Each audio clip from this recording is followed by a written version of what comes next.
Magandang araw po mga kapatid. Sa araw na ito, ang ating devotion ay pinamagatan ko pong Features of Faith or Katangian ng Pananampalataya.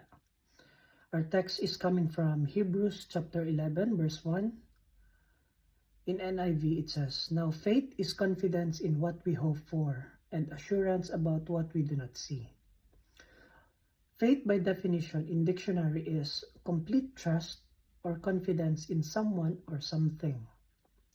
Faith is usually associated with beliefs or doctrines of religion, but biblical aspects of saving faith requires belief, action, and commitment.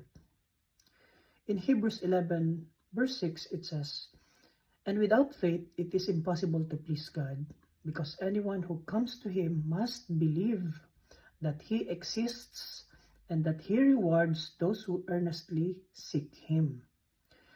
Faith without belief is not faith at all. It's just knowledge. Faith is certainty or firm conviction, unwavering. Remember in James chapter 2 verse 19, it says, "You believe that there is one God." Good. Even the demons believe that and shudders. Believing alone does not complete our faith. Faith is always accompanied by action. James chapter 2 verse 17 it says, "In the same way, faith by itself, if it is not accompanied by action, is dead." And the last aspect of faith is commitment. Commitment is the ultimate test of our faith.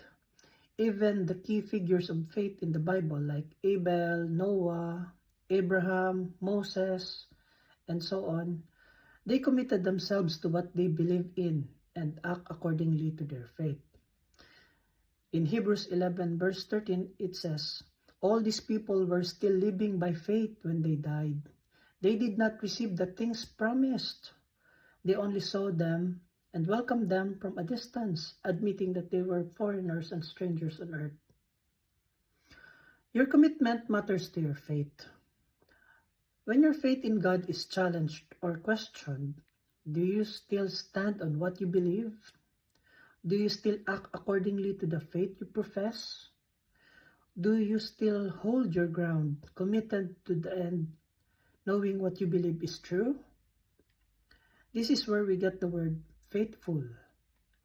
Let's remember Philippians chapter 1 verse 6, "Being confident of this, that He who began a good work in you will carry it on to completion until the day of Christ Jesus." Let us pray. Lord, thank you for your word today.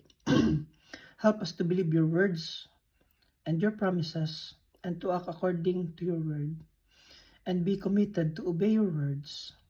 Help us to grow in faith and be faithful to you every day of our lives. In Jesus' name we pray. Amen.